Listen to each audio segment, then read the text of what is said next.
Hola a todos, yo soy Juan Hurtado, director de Plata Blanca, un espacio en el que hablamos de finanzas y de economía de forma clara y sencilla. Estamos muy contentos de esta invitación a la nueva versión del Pabellón del Conocimiento en Colombia Moda 2020. Queremos mandarle un saludo y un agradecimiento bien especial a los organizadores Inex Moda y a la UPB. Y por supuesto, un saludo también bien especial a todos los que nos siguen en esta conferencia de manera virtual. Siguiente, por favor. Siguiente. Esta conferencia tiene por título FinPitch y el modelo de conquista, que las finanzas no sean un problema para su pitch.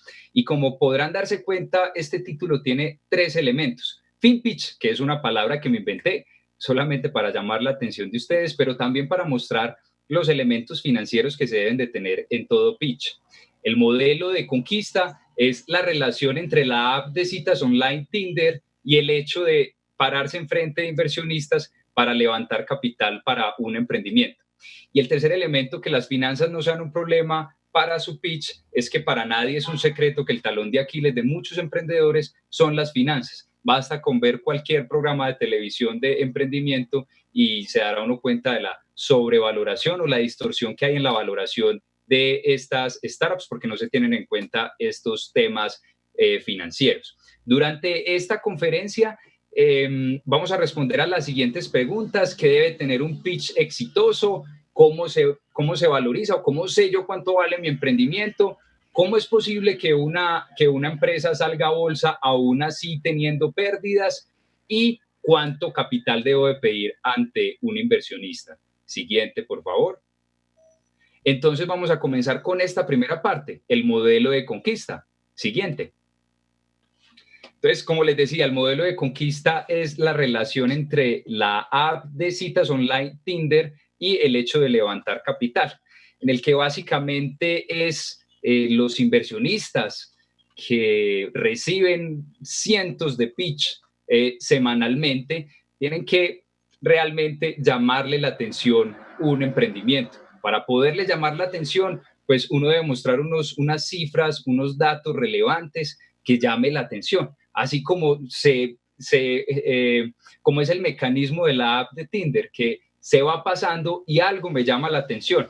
Esta relación, pues esta analogía no me la inventé yo, sino que la propuso Guy Kawasaki, un líder importante en la creación de Macintosh, en su momento en Apple y hoy en día evangelista de Canva, plataforma que democratiza el diseño, en el cual también hice las diapositivas de esta conferencia. Eso lo dijo Guy Kawasaki en la Escuela de Negocios de Stanford. Y es, los inversionistas lo único que se preguntan es si eres atractivo o no, si tu startup es sexy o no. No quieren ser tus amigos, no quieren entrar inicialmente en detalle. Eso seguirá, digamos que entrar en detalle y poder generar una relación de confianza, pues tomará su tiempo y ese será el camino a seguir. Siguiente.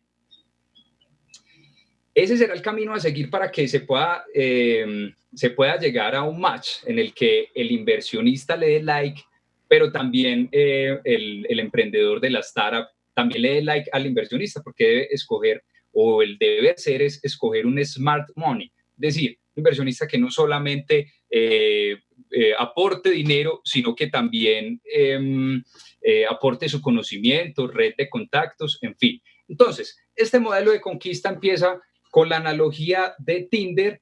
Se sigue un proceso de conocimiento que se conoce como el due diligence o la debida diligencia, en el cual tanto los inversionistas como los emprendedores se sientan a revisar temas legales, también temas financieros.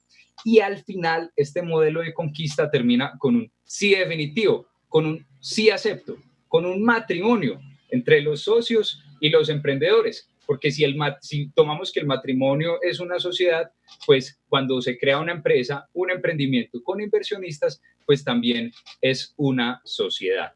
Siguiente, por favor. En este punto, entonces, vale la pena detenernos y preguntarnos qué es un pitch.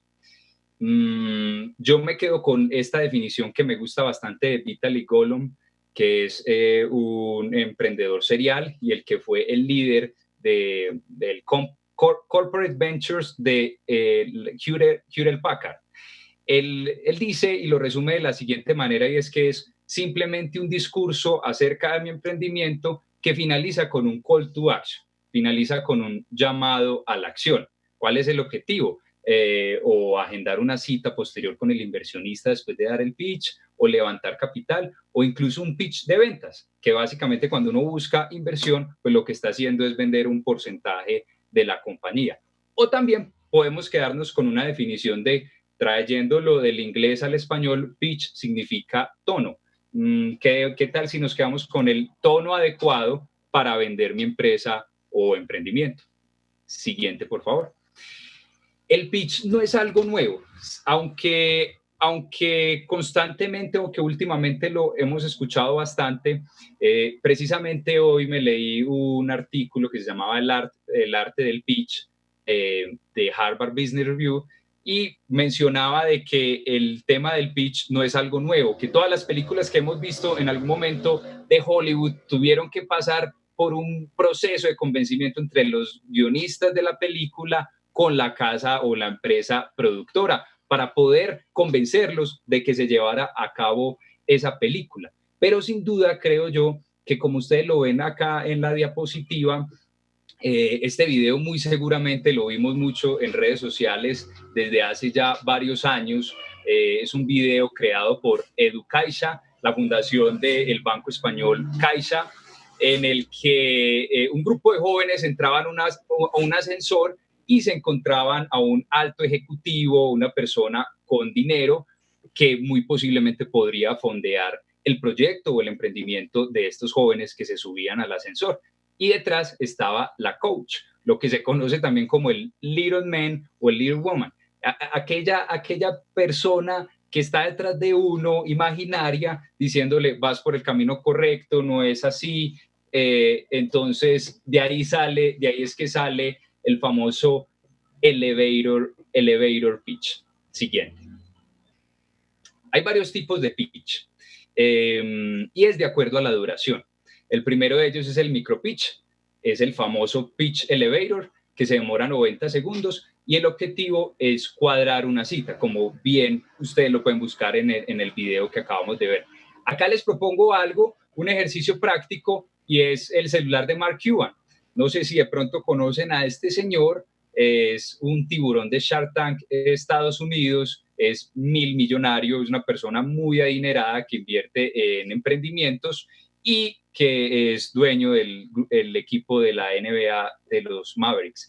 Él un día en una entrevista en un podcast dio su número, así, su número de celular, y le dijo a la gente, escriban su pitch, escriban a ver qué me llama la atención. Obviamente, como se podrán imaginar, recibió toneladas de mensajes, solamente pues aceptó algunos, los que más le llamaban la atención. Entonces este pequeño ejercicio es muy práctico para que ustedes se pregunten en su emprendimiento o en su empresa, diferente en el nivel que esté, ¿qué le escribirán a Mark Cuban sobre su empresa para que pueda ser llamativo? Un segundo tipo de pitch es el Demo Day, que lo ve uno en televisión en estos concursos o cualquier otro concurso de una aceleradora, que puede durar de 3 a 6 minutos. Y un tercer pitch es el del VC Office, el del Venture Capital, en donde el CEO de la startup se sienta con inversionistas profesionales que entre 30 y 60 minutos pues debe de convencerlos para que haga para que pueda levantar el capital y que estos inversionistas pues fondeen, vaqueen, pongan su dinero en este emprendimiento. Siguiente, por favor. Como les decía, algunos ejemplos de tipos de pitch, el Shark Tank de Estados Unidos, México o Colombia, Dragon's Den, que es la versión de Reino Unido, o El Gran Inventor, una serie web colombiana en la que diferentes inventores abordaban al que ustedes ven ahí, Jean-Claude Besudo, presidente de Aviatur, que en su momento pues tal vez lo recordarán por ser el del Aprendiz, el programa El Aprendiz, la versión colombiana, de la que a su vez fue la versión original en Estados Unidos por Donald Trump. Siguiente, por favor. Vamos a responder entonces la primera pregunta que prometimos al inicio de esta conferencia. ¿Qué debe tener un pitch exitoso? ¿Recuerdan el señor de Tinder, Guy Kawasaki? Él dice, como es evangelista, es un divulgador, da esta recomendación a los emprendedores y la regla del 10, 20, 30. 10 diapositivas para dar el discurso en 20 minutos y con un tamaño de letra de 30 puntos. Vamos que esta puede ser la recomendación para la forma de cómo debería ser un pitch exitoso. El fondo o el contenido de un pitch exitoso, como dice Michael, por acá tengo el nombre que a veces se me olvida, Michael Moritz, el gerente de Sequoia Capital, un venture capital muy importante en todo el mundo.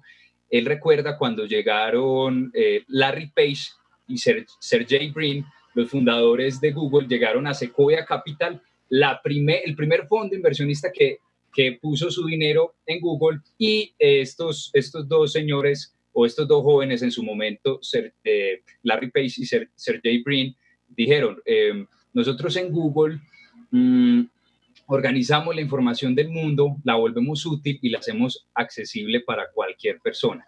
Con esa fue la frase con la que le llegaron a Michael Moritz y pues consiguieron levantar su primer capital, su primera ronda de capital, y obviamente todos conocemos bien esa historia. Siguiente. Y un tercer elemento que me gustaría dar para un pitch exitoso es esta frase. ¿Qué debe tener un pitch exitoso? Pues que un equipo fuerte tenga una solución especial o única para un problema en un mercado en crecimiento. Y a lo que hoy es que ya vimos la forma, la regla del 10, 20, 30, el contenido, el ejemplo de cuando inició Google, pero más allá es que su emprendimiento o su startup cumpla con estos requisitos. Con esto termino entonces la primera parte de modelo de conquista.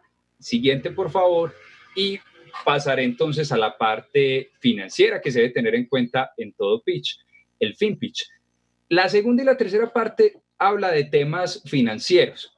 Sin embargo, esta segunda parte son los momentos previos que hay que se tienen antes de llegar ante un inversionista. Son los elementos financieros a los cuales se deben hacer los cálculos para poder exponérselo a los inversionistas. Entonces vamos a comenzar con este primer elemento. Y como dicen los gringos, do the math. Es decir, hay que hacer todos estos cálculos para poder llegar a estas conclusiones y a estos elementos. El primer elemento entonces son las ventas. Si bien las ventas no es un dato netamente financiero, sí es un dato fundamental para todo este proceso.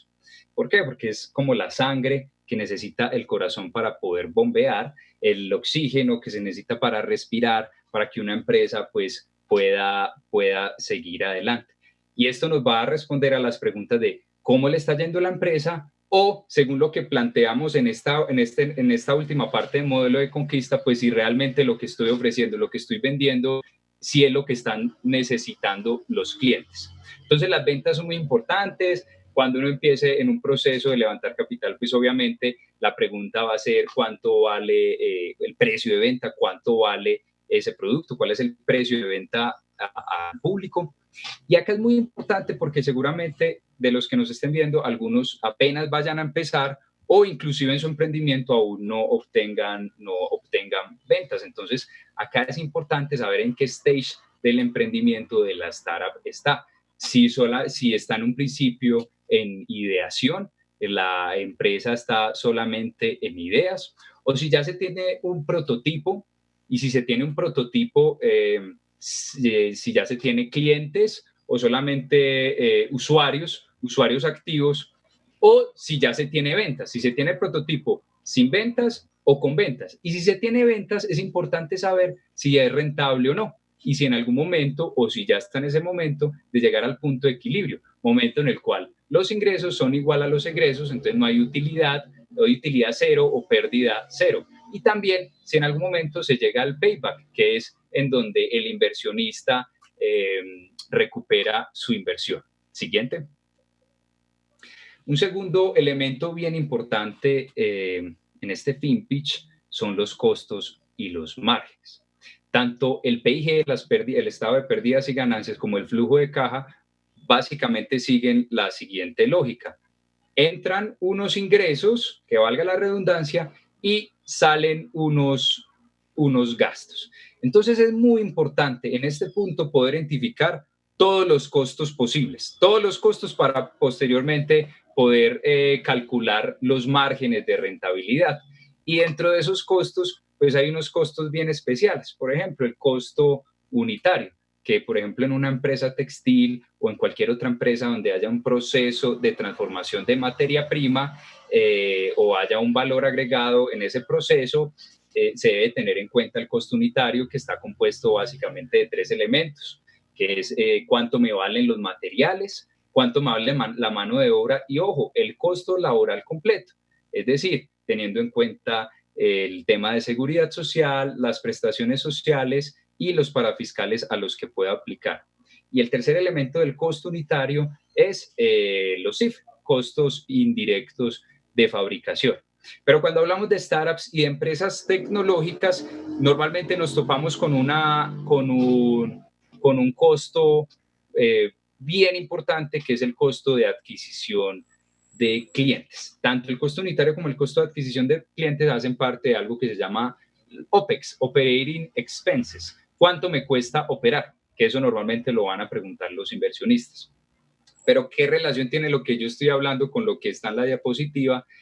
Acá les quería mostrar el ejemplo de la compañía de Real, un marketplace de productos de lujo de segunda que ya está en la bolsa. Y estos fueron los datos que les mostró o que compartió en sus documentos necesarios para poder salir a la bolsa. Esto fue hasta el 2018 y en el 2019 de Real salió a la bolsa. Como pueden ver en la parte izquierda es el costo de adquisición por cliente, que en el 2014 era de $224 por cada cliente y que en el 2019, en el trimestre justo antes de salir a la bolsa, pues lo redujo a la mitad, a $121. Y la estrategia de ellos, que quiero que pongamos especial atención acá, simplemente fue tratar de que los consignantes de estos elementos de lujo pues también se convirtieran en clientes. Entonces, como pueden ver, mientras el costo de adquisición se iba reduciendo con el tiempo, los compradores que también eran consignadores de estos elementos, pues iba aumentando. En el 2018 era de 40%. Vamos a pasar a un tercer elemento del FinPitch y en la valoración. El siguiente diapositiva, por favor. Este puede ser el tema más complejo, más polémico. ¿Por qué? Porque hay muchas variables que entran en juego. Vamos a comenzar con una de las más fáciles, por decir así, formas de valorar, y es cuando una empresa está en bolsa. Ese se llama el market cap, market capitalization, y es simplemente coger todas las acciones que hay en la bolsa y multiplicarlos por el valor de la acción en el que esté en ese momento. Pero pues eso es fácil, pero para las empresas que están en bolsa. Obviamente muchas empresas no están en bolsa y muchos emprendimientos pues en algún momento quisieran llegar, pero no lo están. Otra forma es si yo no estoy en bolsa, pero tengo una empresa que es similar a lo que yo hago y es similar en tamaño, en fin, en otras variables, pues yo lo puedo tomar como un benchmark, como una referencia. Incluso no necesariamente si está en bolsa, sino si de pronto se sabe el valor de una compañía que se acaba de vender. Muchas veces esos datos son confidenciales, pero me puedo comparar. Entonces, así es fácil. Pero soy consciente de que muchos emprendimientos, en especial, no tienen forma de cómo compararse con otros. La forma contable, valor en libros, el valor que hay en los libros contables para startups, ya que levantaron sus rondas de capital, pues cuánto está la última ronda, cuánto dinero levanté. Por ejemplo, si me dieron un ejemplo muy sencillo, muy básico, si me dieron 10 millones por el 10% en una ronda de capital que hice, es poquito dinero, pero simplemente es para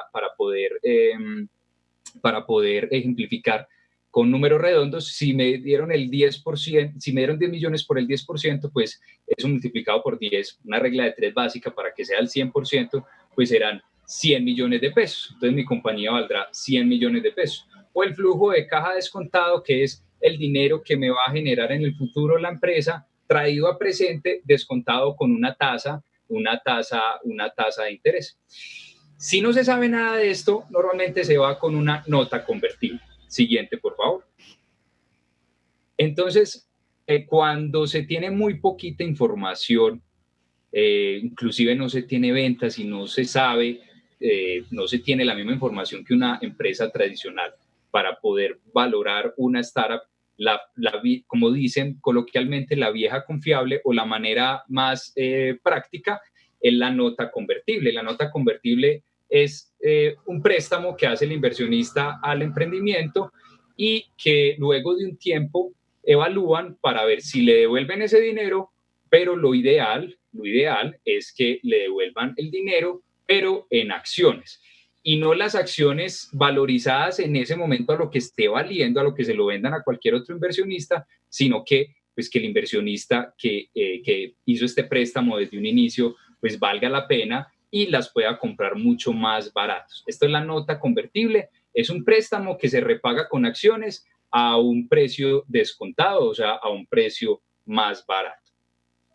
Seguimos con la siguiente diapositiva. Acá les quería mostrar una manera gráfica de cómo, de pronto una aproximación de cómo es un flujo descontado. Como ven en el tiempo cero, la parte rojita es como la inversión que se tiene que hacer al inicio y durante el tiempo 1, periodo 1, 2, 3 y 4, se espera que genere unos flujos de caja y se descuentan con un porcentaje y se trae a presente. Lo de futuro se trae al presente. Es como un viaje en el tiempo, de futuro, traerlo a presente, acumularlo en una pila como lo ven en el paso 2, quitarle el dinero que se invirtió y ese debería ser el valor correcto o el valor prudente al que se debería vender la compañía. Pongo acá esta cabeza de ganado porque normalmente esto se utiliza para evaluar proyectos y es a cómo compro una cabeza de ganado hoy, a cómo lo va a vender el día de mañana, pero a cómo lo debería comprar hoy teniendo en cuenta lo que me voy a ganar el día de mañana que lo venda. Puede ser con cabeza de ganado, con bosque, con inversión en madera, floricultura, con el tema de las flores, todo el tema del agro o inclusive montando una startup. Puede ser para cualquier proyecto. Seguimos, por favor. Todo este tema de la valoración para hacer un llamado especial a cuidado con la sobrevaloración que se debe tanto. Y vamos a mirar estos dos ejemplos. Siguiente. El caso de WeWork. WeWork en el 2019 iba a salir a bolsa. Un fondo de inversión gigante que se llama SoftBank, que ahorita vamos a hablar un poquito de ellos, invirtió un dinero y en esa ronda de capital, recuerdan cuando yo decía que si me dan 10 millones por el 10%, pues que la empresa valía 100 millones de pesos. Acá la empresa WeWork valía 47.000 millones de dólares, muy, muy por encima de cualquier otra empresa tecnológica comparable como Airbnb, Stripe, que es una pasarela de pagos mundial, o SpaceX, la famosa empresa de Elon Musk que hace poquito volvió al espacio. Estaban 47.000 millones de dólares. Empezaron a pasar un montón de situaciones, WeWork no pudo salir a bolsa y al final terminó valiendo 3.000 millones de dólares. Acá se ve claramente la reducción en valor que tuvo esta compañía por muchos factores. Siguiente, por favor. Uno de esos factores para poder concluir que estaba sobrevalorada es compararlo, como decíamos ahora, un benchmark con una empresa comparable, la británica IGW, que desde hace 30 años pues tiene el modelo de rentar espacios de trabajo compartido, lo que se conoce como el coworking. Y como pueden ver algunas cifras, IGW tenía más espacio rentado, tenía muchos más miembros, tenía muchas más locaciones, tenía presencia en muchos, o bueno, tiene actualmente porque todavía IGW continúa, WeWork también, a pesar de las dificultades financieras que están teniendo desde su centro en Nueva York y de manera mundial. Y IGW está en muchos más países, y tenía un ingreso, digo como en el pasado porque esto se calculó creo que en el 2019, entonces era lo que había en ese momento. Pero si ven estas dos últimas, el profit and loss, o sea, las pérdidas y ganancias y la valoración, era lo que no cuadraba. Estos últimos datos mostraban a IGW como una empresa superior, mientras que las dos últimas columnas de pérdidas y ganancias y de valoración, pues mostraban a IGW como una empresa más fuerte generando rentabilidad, mientras que WeWork generaba pérdidas, pero WeWork con una valoración superlativa muchísimo más grande que la de IGW. En este momento, pues por temas del coronavirus, IGW está tomando oficinas que WeWork ha dejado de rentar. Siguiente, por favor. Y el caso de Rent the Runway, plataforma también en la que se pueden rentar vestidos de diseñador, alcanzó a ser un unicornio, es decir, que su valoración superó el 1 billion, los mil millones de dólares, pero en una última valoración perdió su estatus, digamos que se redujo su valoración a 750 millones de dólares. No necesariamente porque estuviera sobrevalorada, sino que por la condición actual, pues le quedó muy difícil poder seguir el crecimiento de la valoración de la empresa por la condición actual que todos sabemos de la pandemia, que genera unos grandes retos para este tipo de empresas. Siguiente, por favor. Acá me gustaría referir a Miguel Piedradita, el que fue el CEO de Magi, la empresa creada por Manuela y Amalia Sierra, que han sido muy importantes en todos estos eventos de Colombia Moda y que vendieron su compañía Magi una gran participación a el brazo de inversionistas en Asia, L. Catterton, el brazo de inversionistas de Louis Vuitton. Lo que dice Miguel Piedradita es que a veces entran factores humanos, que al fin y al cabo, por más financieros que seamos con este tema de valoración, pues siempre habrá un factor emocional, un factor de incertidumbres, un factor humano, un factor de egos, vanidades que distorsionan estas valoraciones y un factor emocional. Imagínense, uno crear su emprendimiento, tenerle mucho afecto y en algún momento quererlo vender, también ese factor no necesariamente es negativo, sino que también entra en la valoración y en la negociación. Siguiente, por favor. Entonces, con esto concluimos la segunda parte de esta conferencia del FinPitch y básicamente lo que debe hacer un CEO de una startup es generar valor para sus accionistas. Es bien difícil al inicio, sobre todo cuando se quema tanta caja, pero un CEO de una startup debe pensar como una compañía que va en crecimiento y que al fin y al cabo debe generar valor para sus accionistas. Y segundo, aunque el CEO no es el encargado de generar todos estos números, de generar todas estas, o de calcular mejor todas estas cifras, eso lo hace un financiero, pues el hecho de que lo haga un financiero no quiere decir que omita toda esta información financiera, que omita los números, los debe entender y saberlos manejar. Siguiente, por favor. Entonces ahí entramos a la tercera y última parte de esta conferencia, que es levantar capital, que de una u otra manera también tiene su parte financiera. Siguiente. Si uno le pregunta a una persona común y corriente que no sea financiera cómo graficaría una empresa, seguramente haría su sketch, haría un mamarrachito de una fábrica. Si uno le pregunta a un economista cómo dibujaría una empresa, tiene un símbolo muy especial que es parecido como una pirámide con dos rayas, pero si uno le pregunta a un financiero o a un contador cómo dibujaría una empresa, pues lo dibujaría de esta manera, lo que se conoce como la ecuación contable. Quiere decir que la empresa con sus activos, o sea, lo que hay a la izquierda, simplemente es el resultado del pasivo, de lo que ha pedido por préstamo o de lo que sus proveedores han dado, lo que también se conoce como trabajar con el dinero de otros, trabajar con el dinero o con la mercancía de los proveedores, pero también del equity, del aporte de los socios. O sea, una empresa es igual a lo que tiene prestado, tanto de las entidades financieras como de sus proveedores, pero también lo que han aportado sus socios. Esa es la diferencia entre deuda y equity. Deuda simplemente es ir a un banco y pedir un préstamo, incluso pedirle a los proveedores más tiempo, teniendo en cuenta ahora ya la modalidad de plazos justos. Eh, pero siguen siendo externos. El que me va a dar a mí un préstamo o incluso saliendo a la bolsa a emitir deuda, siguen siendo externos, mientras que el equity es vender un pedacito de la compañía, entrar a gente externa a mi compañía para que empiecen a también a pesar sobre las decisiones de la empresa. Siguiente, por favor. ¿Cómo armar esa estructura? O sea, acabamos de ver cómo es que se dibuja una empresa financieramente, cómo hacer, cómo levantar dinero para poder llegar a este nivel. Y hay varias etapas. Aclaro que no necesariamente las etapas que hay acá en la diapositiva son en orden cronológico, pero puede ser una referencia. Voy a empezar con Airbnb y Visa. Los creadores de Airbnb por allá, después de la crisis del 2008, hicieron lo que ellos llamaron una Visa Round.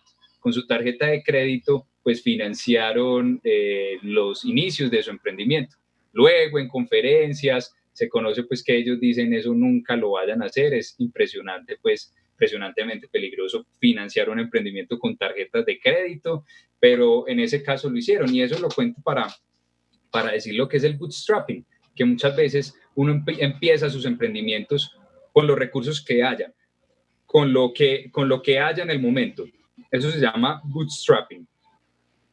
Cuando uno ya empieza en el proceso de levantar capital, las famosas 3 Fs, Family, Friends y Incautos. Esas son las 3 F.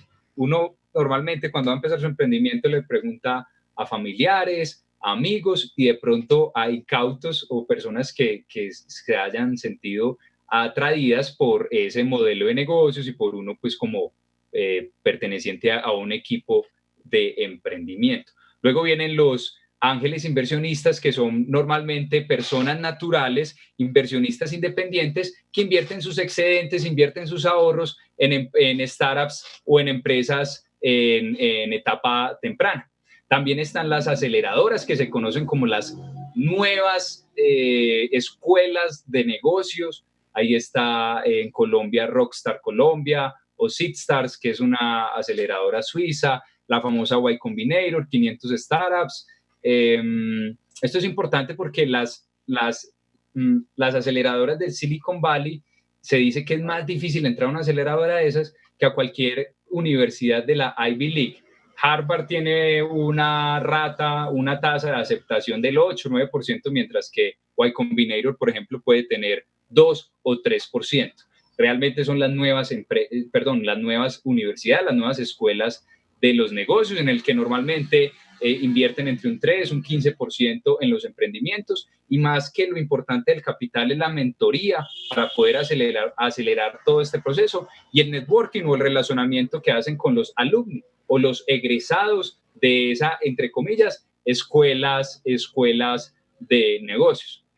Luego sigue el Venture Capital, que como bien lo dijimos ahora, tal el caso de Sequoia Capital, que invirtió en su momento en Google, se podrán imaginar los réditos que le sacó a esta inversión. El Venture Capital o el capital de riesgo ya son inversionistas profesionales, así como el emprendedor en etapa ya más madura va a pedir dinero para una serie A, serie B, serie C, en fin, series de dinero. Ellos también, el Venture Capital, también levantan dinero con inversionistas profesionales, con family office, con fondos de pensiones, en fin, para poder fondear estas startups. Y obviamente el santo grial, si quiere, se puede hablar desde el Venture Capital, pero definitivamente la graduación tremenda de un emprendedor es salir a bolsa, hacer una IPO, Initial Public Offering, o en español OPI, oferta pública inicial, que es salir a bolsa y donde muchos de estos emprendedores,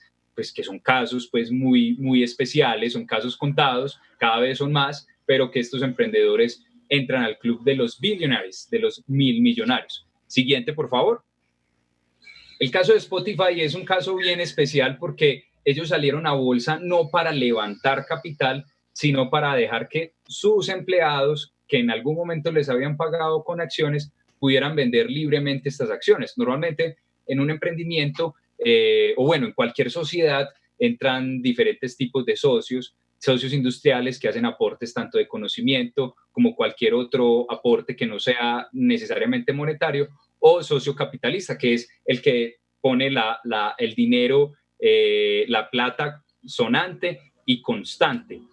En el caso de Spotify, como cualquier otra startup, como pago, se paga un porcentaje del pago. Eso pues tiene sus temas legales, de que no sea constitutivo de salario, pero en fin, hay un plan de remuneración con porcentajes de la compañía en el cual en un mercado privado, es decir, en un mercado diferente al de la bolsa, es muy difícil poderlos vender. En Estados Unidos hay mercados en los que se pueden vender este tipo de acciones, una plataforma que se llama SharePods, pero igual sigue siendo muy difícil poder vender este tipo de acciones. Entonces, como lo muestra Spotify cuando salió a bolsa en el 2018, lo hizo para que sus empleados pudieran vender fácilmente esas acciones. Siguiente, por favor.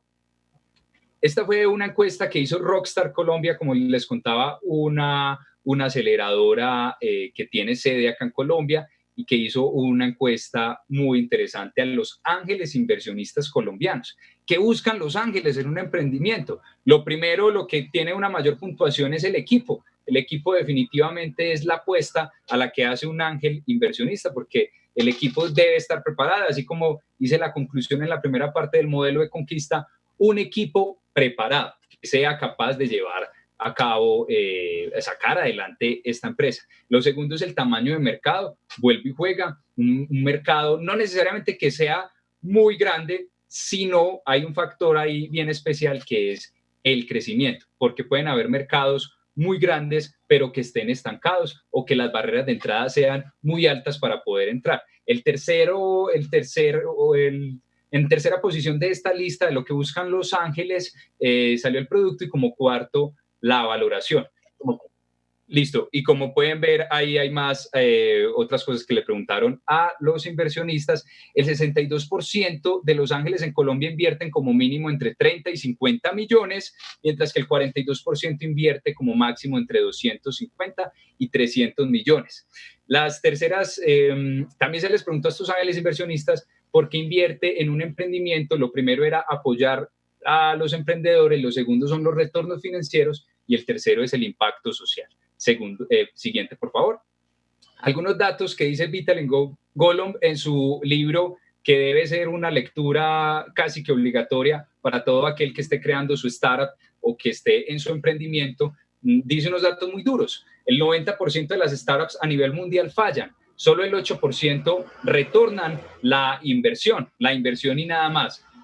Un 1% retornan 2 y 3 veces esa inversión, mientras que el otro 1% retorna hasta 10 veces la inversión. En Colombia, según Rockstar Colombia, el 28% de los ángeles inversionistas dicen haber recibido hasta 7X, o sea, por 7 la inversión que han hecho en sus emprendimientos. Siguiente. SoftBank, del que hablamos, el capital, el hedge fund o el venture capital súper importante que ha invertido en WeWork, en Uber, en su momento invirtió en Facebook, y la inversión más importante fue en Alibaba.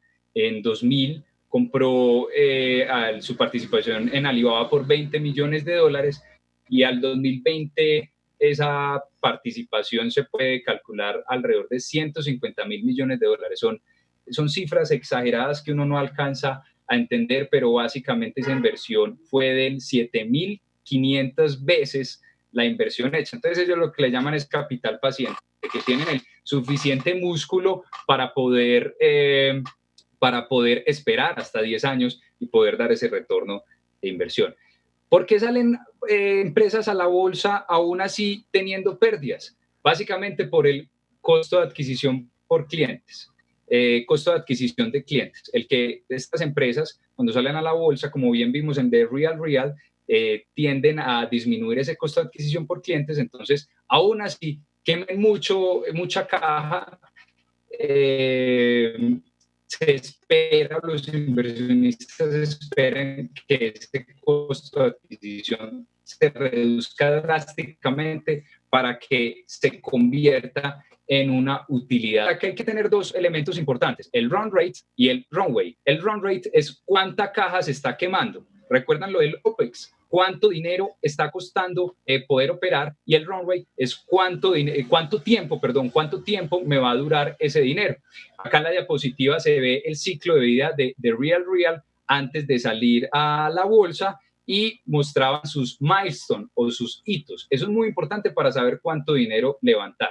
Definir los hitos, definir cuánto dinero se requiere para alcanzar esos hitos y temporizar, es decir en cuánto tiempo se va a alcanzar los 1.000 usuarios, los 10.000 usuarios, los 100.000 usuarios, o cuánto nivel de ventas se puede alcanzar. Se dice que 4 de 10 startups a nivel mundial tienen solo 3 meses de caja para sobrevivir. Eso lo dijo Startup Genome. Siguiente, por favor. El 20%, las rondas de capital en todo el mundo han disminuido el 20%, el 44% de los emprendedores a nivel mundial dicen que el proceso se ha disminuido. Siguiente.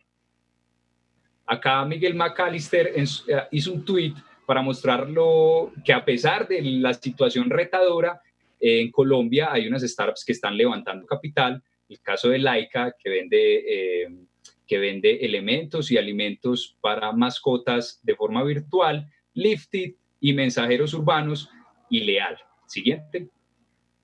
Empiezan a conocerse reportes del sector de lujo y el sector retail, el sector fashion y textil a nivel mundial, con números mixtos, sobre todo los de comercio electrónico beneficiados, los del comercio de lujo como Burberry bien damnificados, y están en pendiente el proceso de compra por parte de Louis Vuitton para Tiffany, que está ahí en proceso. Siguiente.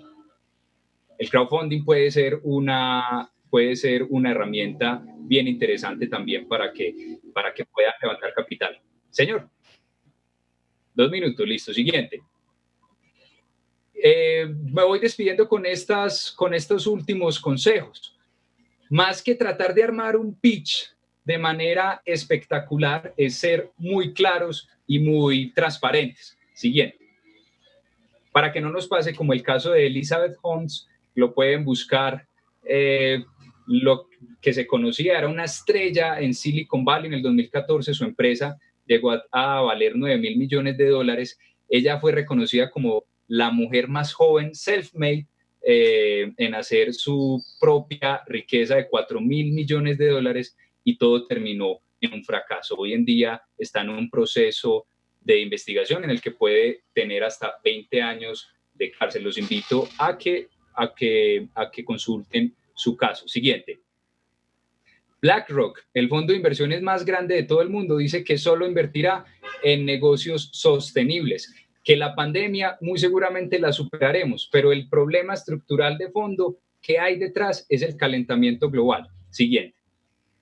María Carolina Durán, secretaria de Desarrollo Económico de Bogotá, dijo esto en un espacio de Plata Blanca: el mejor fondeo son los clientes. A veces cuando uno monta su emprendimiento, solamente se enfoca en levantar capital, cuando lo verdaderamente importante es adquirir clientes. Siguiente y última es nuevamente Mark Cuban, el tiburón de Shark Tank. Alguna vez le preguntaron en un portal que se llama Weird, está el video en YouTube, le preguntaron que le diera un consejo para hacer el elevator pitch. Y esta es la conclusión con la que los dejo, y como respondió Mark Cuban, que es get on an elevator pitch. O sea, ¿cuál es la mejor forma de tener un pitch exitoso? Pues simplemente practicar y hacer un pitch. Por acá entonces queda la conclusión de levantar capital. Las dos grandes funciones de un CEO de una startup es buscar los mejores empleados posibles y no dejar morir la compañía por caja.